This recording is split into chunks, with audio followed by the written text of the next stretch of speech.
powerful presentation. I'm sure there's a lot of, nuggets to take from this presentation. Has anybody got any questions to ask Peggy before we move on to the next presenter? Oh, Fanka, I see Fanka, your hand is up. Is that right?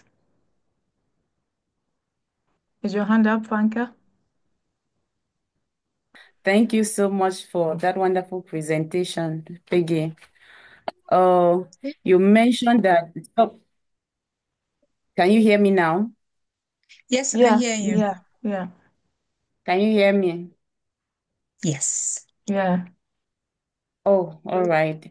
Peggy, thank you so much for that power. Oh, during the presentation, you made mention of the fact that some of the abusers can be family members, people around, like very close. When it comes to family members, I think it can be something really challenging. How do you handle that? How do you put an eye to make sure the children are safe with even family members? How do you handle that type of situation? Or even just like neighbors, people you are close to, because those are the people that tend to abuse the children. So how do you handle that? Okay. All right. Thank you, Franca. That is a good question because sometimes we always trust our family members, don't we? We trust them. That is why we give their children, we give our kids to them to look after them, you know. But sometimes we forget to know that these same family members, they are the ones, in fact, that will abuse our children. And abuse, like I said, it comes in different forms, you know. It can come through maybe starving, beating them, and all of that, talking down on them, and all of that. So, one thing I always say is that you need to put a goggle, first of all.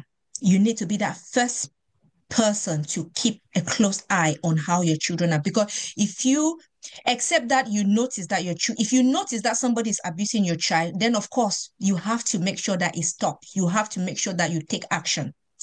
But some people, especially in a African community, the parents, they are so blinded. In fact, that even when their children are telling them that, hey, uncle is doing this to me, or auntie is doing this to me, or this person is doing this to me, they disbelieve their children. My grandma did it to me, you know. So we know these things. So we first of all need to believe your child in any case. First of all, any in a role in domestic abuse, they always say if somebody comes to you and say I am being abused, believe them. The first thing to do is to believe them before you even ask the preceding question. Okay.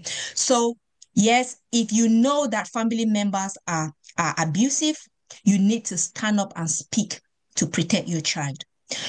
It's up to you. I don't know how your relationship with your family members are. You can sit them down and approach them and talk to them in a civil way, you know, in a diplomatic way to make sure that you maintain that family bond as well. But if they are willing to listen to you and collaborate and hear your concern, fine. But if not, then you've got to take action. Because of course, sorry, it is my child. I've got to defend my child. I've got to make sure that I protect my child. So I don't know if I answered your question.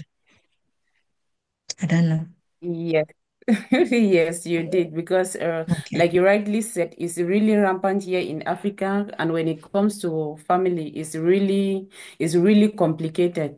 I've heard stories whereby a family member abuses a child, and they are just like, it's a family something. It will be a shame or a disgrace Mm, for it to be heard outside. So they just try to cover it without even mm, minding about the child's psychological state or how that is going to affect the child. Yeah, mm. thank Yeah. you. So this is why parents need to be educated, because if you don't stand up and safeguard that child, then you're letting that child down, unfortunately. That child is counting on you as their mom or counting on you as their dad. So if you're failing that child, then who else do you expect to protect that child?